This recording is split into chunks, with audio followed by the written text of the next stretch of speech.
Before the college entrance exam, I secretly took the love letter that the school hottie had written to his first love. That act unknowingly prevented them from getting together, and she hated me for it her whole life. When she found out, I had a crush on her. She accused me of being jealous and manipulative, saying she could never like someone like me. Later, we both died in a car accident. Before she passed, she said if she had another chance, she wished I wouldn't mess up her relationship with Eric. She wished I hadn't taken the letter. She had given up multiple-choice questions on the science test to enroll in the same school as Eric. When the exam results came out, Tina and Eric got together at the graduation party. Tina's romantic gesture of giving up those questions for love became legendary. People called her a pure love warrior. I sat quietly in the corner, sipping juice, while they were surrounded by the crowd. Next to me, Jack was baffled and shook his head. Is she nuts? She threw her future away for what could be a shaky future with Eric? Yes, this time she chose Eric over her future. Last time I interfered to choose her future by secretly taking the letter, and all I got was her lifelong hatred. Even after she realized I liked her, she looked at me with disdain. Ben, I'm not interested in jealous, manipulative people. Your affection disgusts me. I hadn't exactly hidden the letter from her. I gave it back the night the exams were over. But when she went to Eric with the letter, he rejected her. Tina, with our scores so different, we won't even end up at the same school. How could we stay together for years long distance? I need a girlfriend I can be with any time. Can you do that? A shattered Tina glared at me when she returned. The next day, her parents came to me, worried as she was planning to change her college choice. They begged me to talk to her. I wasn't surprised, but when I found Tina, she laughed bitterly before I could say anything. What is it, Ben? One stolen letter wasn't enough? Planning to ruin things again? Standing in the stairwell with a breeze passing by, it felt chilly despite the sunny weather. I looked at her, restless and agitated, and said, Tina, it's been 12 years to reach today. Eventually, under her parents' pressure, Tina didn't change her plans and couldn't get back together with Eric. Since then, I became the villain who kept them apart and bore her every resentment until our last moments in the car. She blamed me, pleading with a hoarse voice in the bloody wreckage. If I get another chance, Ben, please stop meddling with our fate. So when I got a second chance, I did as she wished. I didn't take the letter, and Tina saw it. Understanding Eric liked her too, but was worried about the distance, she risked everything, skipped the science questions, losing over 100 points, but successfully ended up close enough in scores to be with Eric. When people had a few drinks, someone mentioned me almost in passing. At first I thought Ben and Tina would end up together, childhood friends, both excellent students. But Tina quickly shut that down, probably afraid Eric might misunderstand. We're just old friends, she said, detached. I smiled silently, repeating the words, old friends. Tina was right. We've known each other forever, from elementary school to graduation. We were always in the same class. Besides my parents, Tina spent the most time with me. I saw her pull all-nighters over a math problem. She saw me take exams with a high fever. No one understood better how much work went into those seemingly easy top 3 scores.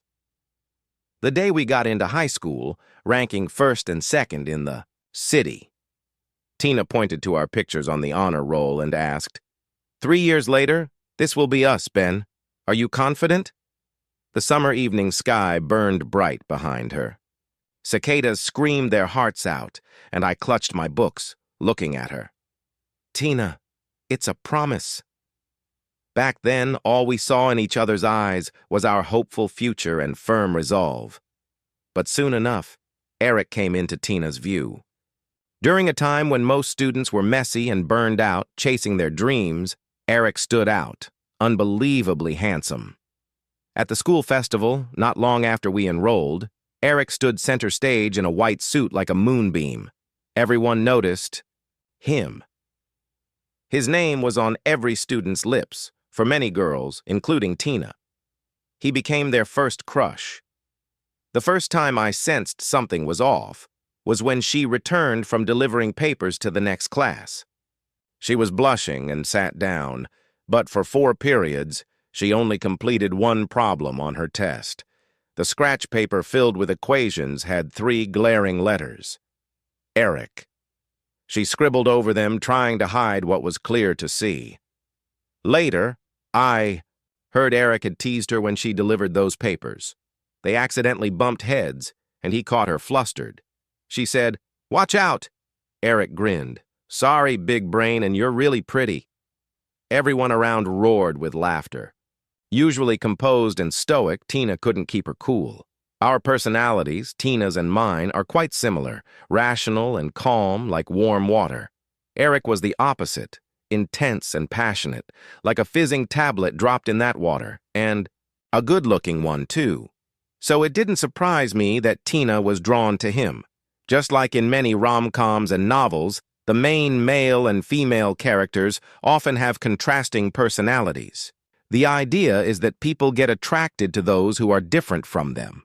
There are just so many examples: the CEO and the Cinderella, the nerd and the underachiever, or the aloof beauty and the warm-hearted sunshine. Back then, I thought Tina would stay grounded no matter how much she was drawn to Eric.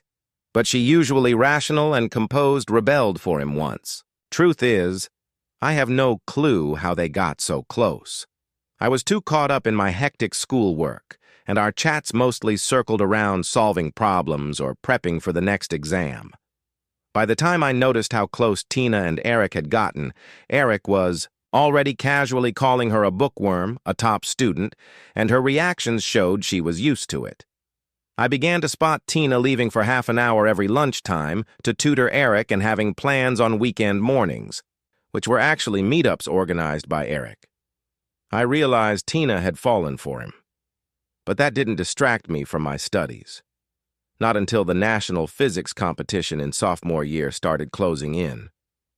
Our school was selecting one student to send, and during the last elimination round, Tina wasn't there. Eric had fallen ill and fainted. Despite everything, Tina chose to stay with him at the hospital all afternoon. I can't exactly describe how I felt back then. I just remember arriving at the hospital, seeing her, and all my emotions collapsed into a confused Tina. She leaned against the hallway wall with a nonchalant look and simply said, "I followed the rules all my, can't I rebel just once?" To avoid even that 1% chance, I took the letter after they left. Since then, Tina's sarcastic remarks have never stopped, and I constantly wonder, did I really do the right thing? Once I tried to talk to her calmly. "Tina, even if you had seen it earlier, wouldn't you still have chosen your future over being with him?" She laughed coldly, and without missing a beat, cut me off with complete certainty. "Ben, I would have chosen him." Watching her, I realized silently I had messed up. Royally. As our reunion wrapped up, Eric walked over holding Tina's hand, smiling brightly. "Ben, you've known Tina for 18 years. Your relationship's different. Even if you're just friends, you'll wish us well, right?" I glanced at the smiling girl beside him, then corrected him politely. "I haven't been with Tina for 18 years. We just happened to walk the same path that long. From now on, things will be different." Plenty of people had already wished them happiness that day. My good wishes were for their future, bright and full of promise, and I meant it. After all, we both came from humble families and worked hard for a better life. In our previous life, Tina got into a top university. She became the prized student of a well-respected physics professor. She met incredible mentors, found like-minded peers, and thrived in her passion. Her name appeared often in journals. She spoke confidently at conferences. Her future was truly bright. Her only regret was probably Eric. He became an obsession for her at reunions. People would bring him up, his new girlfriends, how some rich heiress had confessed to him. Last I heard, he was getting married. That night, Tina got drunk with friends and later knocked on my door. My parents weren't home. She barged in, voice dripping with sarcasm. Ben, you must be thrilled, right? He's getting married. Happy. Now? I stood silently by the sofa, listening as she vented. Then I offered her a glass of water. She didn't take it. Honestly, I was just tired, watching her swing from one emotion to the next. Eventually, she quieted down and looked like she was about to fall asleep. I tossed a blanket over her and headed back to my room. Later, I got an update from Jack's web of gossip on Twitter. Apparently, the woman Eric was marrying was someone he met at a friend's birthday party, a wealthy heiress who fell for him at first sight. He had a girlfriend at the time, but the heiress was persistent. In the end, it took a lot of wooing and expensive gifts for him to switch sides. I stared at the screen silently. Suddenly, I wondered what might have happened if Tina really had given up her future for Eric. I never thought I'd get to see how a different choice might have played out. But here I was, back in the past, living it over. Tina was finally getting what she'd wanted. Watching them kiss in the center of the crowd, everyone cheering, I finished my juice and turned to leave. I'd imagined this moment so many times. Tina had always believed that even if she and Eric went to the same school, she could still rise on her own ability. But honestly, who knows? Tina, I'm curious too. Let's see what happens. This time around, nothing about my path changed. Only Tina's choice. I still got into the same college with the same score, got accepted into the math department I'd always aimed for. That whole summer before we left for college, I didn't see Tina once. She was off on a graduation trip with Eric. I took on a tutoring job for middle schoolers. Sometimes when I stepped out, I'd run into her parents. They'd greet me with bittersweet smiles, their hair now touched with silver.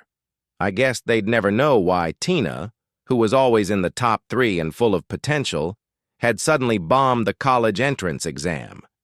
They probably thought she was heartbroken, doing their best to comfort her, smiling in front of her, encouraging her to take a trip and relax. I couldn't tell whether it'd be better for them to know the truth or stay in the dark. My heart ached for them. Aside from my own parents, they were the adults who'd been there for me the most. Because of my parents' work, I used to have lunch at Tina's house all the time. Her mom knew all my favorite foods, especially sweet and sour ribs, and would always remind Tina to look after me. Back in school, Tina would hold a slice of watermelon and promise her mom, "Don't worry, he won't get bullied." Even though I was quiet, steady, and did well in school, I wasn't the one getting left out. Tina often was. She was different from other girls, but she never seemed to mind, because we were always together. I always thought we'd walk that path side by side. I didn't expect her to turn off halfway. The next time I saw Tina was at the train station heading off to college. In the past, we were in the same city. Now I was heading north while she and Eric went south. In the crowded waiting area, she sat with Eric. As I passed, I caught them watching a video, some relationship coach listing 10 signs your girlfriend really loves you. Tina nodded seriously to Eric's comments. 2 months out in the sun had tanned her pale skin. She had Eric's initials tattooed on her arm. They wore matching couple outfits. She was slowly drifting away from the Tina I remembered. She noticed my gaze, looked up across the row of seats. I met her eyes and gave a small smile. Just a polite greeting. She stared for a second, then reflexively moved her tattooed arm out of sight. When Eric asked something, she quickly looked away. Maybe pretending nothing happened. Just then, my train arrived. As I moved through the boarding line, I felt a strong gaze on my back. I didn't need to look. I knew it was her. But I didn't turn around. Later, after I found my seat, a message popped up. It was from Tina. Seeing our old conversation thread made me pause. Maybe this would be our new pattern now, fewer words until one day our final message would quietly mark the end. Her new message was short. "Ben, I wish you a bright future too." Of course my future would be bright. I was stepping onto a new platform, into a bigger world, a place full of top talent from all over the country, hard-working, gifted, humble, and strong. Once I broke out of the narrow bubble of school, I realized Eric wasn't that special. He was just a projection, a filter people used to mask their own brilliance. Now that the illusion was gone, everyone was their own gem. I got busy with major courses, joined competitions, volunteered, even learned to paint. I ended up drawing portraits of every cat and dog on campus and naming them all. Every holiday when I came home, Tina and I never crossed paths. Like clockwork, our schedules missed each other. I always went back to the old place for Chinese New Year. In 4 years, we didn't meet once. We finally saw each other again at a class reunion. 4 years can change a lot. The naive teens we once were had become more mature, more grounded. People shared their future plans, awards, job offers. They carried credentials from top universities and held impressive resumes, not yet working, but full of promise. Because of traffic, I was the last to arrive. They excitedly pulled me in. Our shared experiences helped me blend in easily. While we chatted about our past 4 years, someone jokingly pointed at me. Back in sophomore year, we had that joint debate with those universities. Ben here was my opponent. He crushed us with his flawless logic. No sense of mercy. I laughed. Thank you. Thank you. She wouldn't let it go. Who knew? Ben, you used to be so quiet and gentle. But in a debate, you're fierce. Do you argue with your girlfriend like that? Laughter followed. Then someone turned to Tina, like they just remembered her. Hey, where's Eric? Our pure love heroine's Prince Charming? Why didn't he come? That's when I finally noticed Tina sitting quietly in the corner. She had changed, too. The confidence in her eyes, the quiet pride, was gone. She still looked soft-spoken and introverted, but now she felt out of place, like someone left behind. The girls who once admired her for being the pure love champion had all moved on to better paths. Their perspectives had widened, their standards changed. Now, bringing up that old title felt different, almost like it had an edge of sarcasm. After all, Tina used to be a top contender among them, but now she had nothing left to say. Jack, drink in hand, leaned over and muttered softly, "Turns out real life isn't like those dramas. For years, you think a single moment of passion leads to a lifetime of happiness. But it doesn't. Tina didn't get prettier or more successful. She fell behind. Success can't just come down to hard work. Things like platform, resources, connections, talent, luck, and the right environment are all crucial. So it's no surprise that Tina, who was once renowned in the physics community in a past life, is almost unrecognized now. When Tina suddenly questioned and looked over at me, she said in a calm tone, "We broke up." A few days after the party, my buddy Jack came to spill the tea about Tina and Eric. Apparently, shortly after starting college, under Eric's influence, Tina not only learned to cook and do crafts, but even got into fights with other girls for him. I remembered seeing Tina, who rarely tweeted about anything other than physics, suddenly posting Eric's photos and videos every couple of days. Back then, I thought, true love really can change someone, but once the honeymoon phase ended, things got plain. Tina got busy with her courses, and Eric met more people at various events. They occasionally clashed over differing opinions. Eric complained Tina had no time for him because of her competitions, wanting her to hang out with him despite her schedule. Tina didn't get the whole fuss over the first cup of tea in autumn Eric wanted so badly. She didn't understand why a drink that could be bought any day needed a special ritual. Minor disagreements piled up and eventually led to a Cold War. Jack got more worked up as he talked, his tone tinged with sarcasm and resentment. How much of their so-called true love was really about love? When the novelty wears off, conflicts only grow. Meeting more exceptional people doesn't help either. Their relationship was built on one-sided sacrifices, just waiting for a trigger to explode. So, when a rich and attractive heir pursued Eric, he grew even more dissatisfied with Tina. Eric had initially admired Tina's achievements, but in a bigger world, being top of the class isn't the only measure of worth. Frustrated with their fading relationship and Eric's subtle dissatisfaction, Tina finally brought up the fact that she gave up complex exam subjects for him. Eric only scoffed. "For me, Tina, that was your choice, wasn't it? Don't blame me for the consequences of your decision." That was it. They broke up.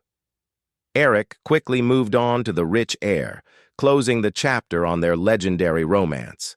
I lazily flipped through a magazine, casually responding to Jack's passionate rant. "Oh, really?" He paused a few moments, then sighed. "Honestly, as someone who's been her friend for 6 years, I'm disappointed. Even if she had waited to see her scores before making college decisions, why leave no way out? I wonder if she regrets her choices now that the love she once sacrificed for lasted only 4 years." I smiled, calm and collected.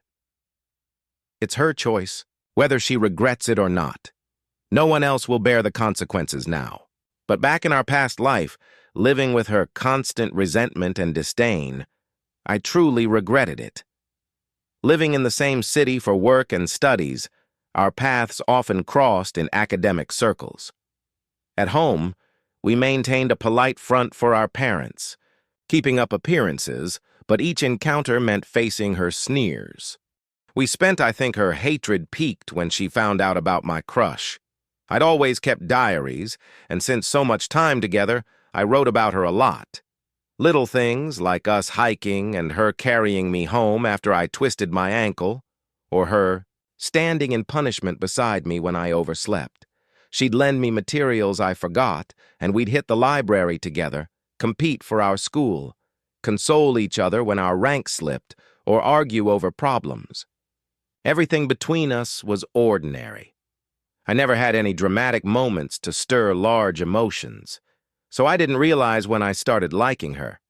It wasn't until the day she pointed to the photo on the bulletin board and asked if I was confident that I realized there were hints scattered throughout my diary.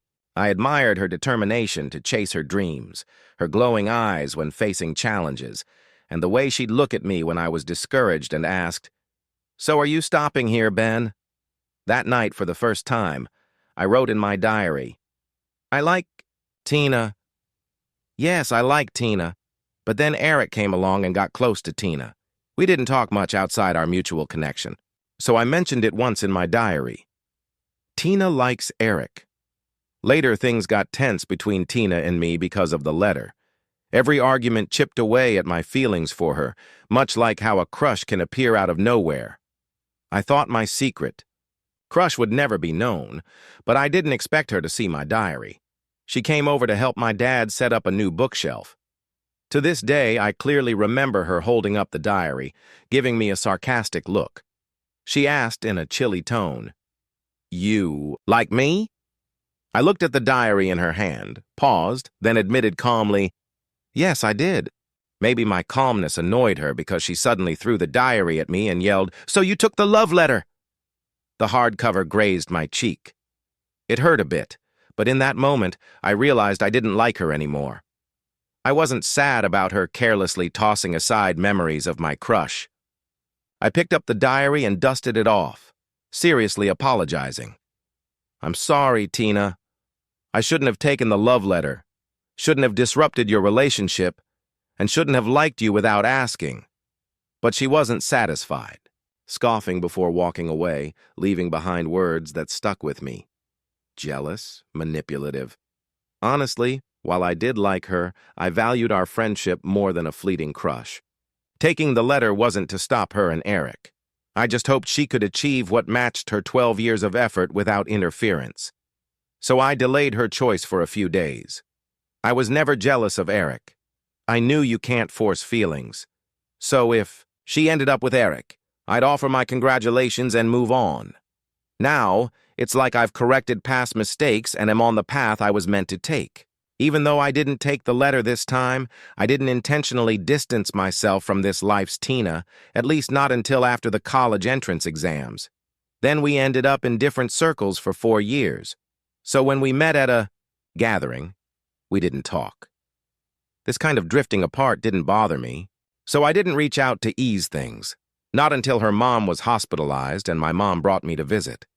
After leaving some fruit, I sat in the hospital room smelling of disinfectant, listening to my mom chat with Tina's mom about life. Went outside for a call and saw Tina by the flower beds. She wore a black coat, exhaustion etched into her features. I paused, recognizing that familiar look. She showed it when research wasn't going well, or she couldn't mend things with Eric. Back then, she was successful but worked hard behind the scenes. The academic journey was tough and solitary. As for Eric, Tina had reached out to him after some success, and they reconnected. But most of her connections were in the city where she studied. With so much time spent in the lab, she had fewer advantages than the wealthy peers also pursuing Eric. After half a year of trying, Eric still turned her down. Their story hung like the unattainable moon. My mistake in taking the letter haunted me because she believed if they'd been in the same school, things would have ended differently. Now, looking at her, I didn't know why she had that look again. When our eyes met, she shut off her phone, stood up, and walked over. In a dry voice, she said, "Last time we met, I didn't get to say, 'Ben, you've changed a lot. You're more handsome and accomplished.'" She paused, looked a bit guilty, and apologized. "I was immature back then. Worried he'd misunderstand. Afraid our relationship would be affected. So I downplayed it. That was childish of me." I waited quietly for her to finish, then smiled, replying graciously, "It's okay, Tina. We were always just friends." "What else could we have been?" she asked. Her face tensed, then fell. She looked at the fading sunset and laughed self-deprecatingly. I thought countless times about what it would be like if I'd never seen that letter. I followed her lead, speaking lightly. "You couldn't miss it.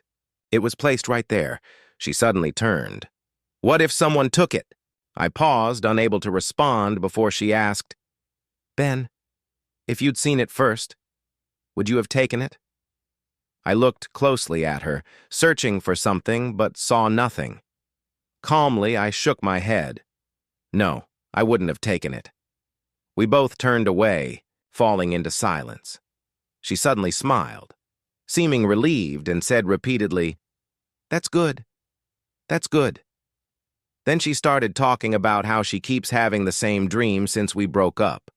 In the dream, I took her love letter before, the college entrance exam. In the dream, she never got together with him and hated me her whole life. Eventually, we both died in a car crash, caused by me. The blood felt so real, like it truly happened. I muttered something and was about to head back to the hospital room. I softly said to her, "It's all fake. Don't worry about it." But deep down, I knew it was real. The crash happened on Eric's wedding day. Before that, we were invited back to our old high school for a reunion. Our former class teacher wanted us to film a video for younger students with "Always on the Road" as the theme. So I got in Tina's car to check out the filming location. Following our pre-planned script, we adjusted the equipment and chatted about camera angles. It was our first peaceful moment since the college entrance exam. The shoot went well. On the way back, I rested quietly against the window, just watching the scenery. Then Tina's phone rang. She instinctively answered on speaker. Eric's voice came through. "Tina, today is my wedding. I forgot to send you an invite. We've known each other so long. We're friends. I'll text you the details." The call ended. The car went silent. I was considering asking to get out and grab a ride home myself, but she suddenly turned the car around. I knew where she was going, and then, bam, we got hit by a truck. That feeling of disarray really hurt. But after the numbness, I only felt relieved. Before I lost consciousness, I heard Tina weakly call my name and say, if she could do it over again, she'd want me not to ruin her and Eric's relationship. When I opened my eyes again, I was back, to the start of freshman year. I didn't know what Tina's "that's good" or the recurring dream meant, but it didn't matter anymore. The second time I saw Tina was after her mom got out of the hospital. I brought soup from my mom and chatted a bit. We reminisced about the old days. She pulled out some old photos, including one from a junior high competition we won. "Time flies," she said. Then she added, "I remember when your moms were in the hospital, ready to give birth. You were born a day before Tina, and now, over 20 years have passed." She said Tina's dad really liked me back then, that we were inseparable and everyone thought we'd end up together. I politely smiled and said, "Auntie, those were childhood days." Not to be taken seriously, she patted my hand. "Tina isn't lucky enough to be with you now. She's no match for you." I chuckled softly, wanting to correct her. "Auntie, it's not about who matches with whom. It's about walking the same path." She misunderstood and said, "Tina told me she's studying for the grad school entrance exams. It's the same school you aimed for, right? Take care of her, will you?" I kindly interrupted. "Auntie, I'm heading abroad for studies." "Oh, and I have a girlfriend now." "I haven't had the chance to tell my folks." Tina walked into the kitchen to wash her hands. I wasn't sure if she overheard. She stood there with her back to me for a long time. To ease the air, Tina's mom asked about my girlfriend. I smiled and talked about how we met, a girl I competed with. She's gentle, smart, disciplined, wins awards every year, excels in all competitions. She does calligraphy, plays chess, even drums. I showed a picture of her giving a speech at an academic forum. She's someone I really like, my fellow path walker. That pretty much ended the conversation. On the way home, I thought about Tina at the sink, sleeves rolled up. I noticed faint scars on her forearms where a tattoo was removed. For a moment, time intermingled. The old scribbled names on scrap paper had marked their beginning. Now, the faded scar marked the end. The hormones that sparked youth finally receded like a tide. My tangled past with Tina was wrapping up here. I did wonder what kind of fate awaited her now that she'd chosen another path. Curious to see if she'd regain her former glory amid fierce competition. How her family, after investing so much, would continue supporting her. Truth is, I hoped she'd struggle, just to prove my past actions were right. But I knew I was wrong. Someone once said the best etiquette is to mind your own business. Stepping in means bearing responsibility. So, this time I stayed in my lane. I didn't meddle in Tina's choices. In the past, she regretted not being with Eric. I don't know if she'll regret the 21 unanswered exam questions this time. But the marvel of fate is, there's never a perfect choice. No matter what, there will be regrets. What matters is handling the consequences. At this point, I lost all interest in Tina's future. Life is long, after all. Whether she rebounds or fades into the crowd, it's irrelevant to me now. I stopped looking back and kept moving forward. I studied abroad for 3 years. My girlfriend and I did long distance. Jack once joked, "Ben, you've been away for 3 years. Aren't you worried the spark with your girlfriend will go out?" I calmly replied, "Even though we're not in the same place, we're headed toward the same goal. Our souls will only get closer." Jack made a suggestive noise, then switched topics. "Remember Eric? The nouveau riche girl who fell in love with him through a grand wedding, invited tons of classmates. But not even 2 years later, she started looking for someone younger and more handsome. Now they're stuck in a divorce mess." I was half listening when I realized Eric's face was fading from memory. I remembered he was good-looking, but nothing else stood out. Even when he was with Tina, he never seemed special to me. I never saw him as a rival. We were always from 2 different worlds. Jack noticed my disinterest and changed topics again. Tina tried for grad school twice, missed by just 0.1 points each time. Really bad luck. After finishing my report, I replied casually, Oh, wish her luck. Not long after, I saw a message pop up and get retracted. It was from Tina, but I didn't ask. When I returned to the country, some old friends threw a welcome-back party. Tina was there. She asked if I saw the message. I shook my head. I was sleeping. Time difference. She smiled bitterly. It was a dream, but I mistook it for reality. Glad I didn't disturb you. I realized it was an awkward lie. Her middle of, the night was my daytime. But it didn't matter anymore. Just like that withdrawn message. Ben, did you like me? That answer didn't matter anymore. What matters now is that I'm on my own path, moving forward. And my love is waiting ahead. Watching her look at me deeply before turning around, her figure thin and solitary. My girlfriend came over with a little cake and softly asked, "Who was that?" Pulling my attention back, I took her hand and smiled. Just an ordinary friend I've known since childhood,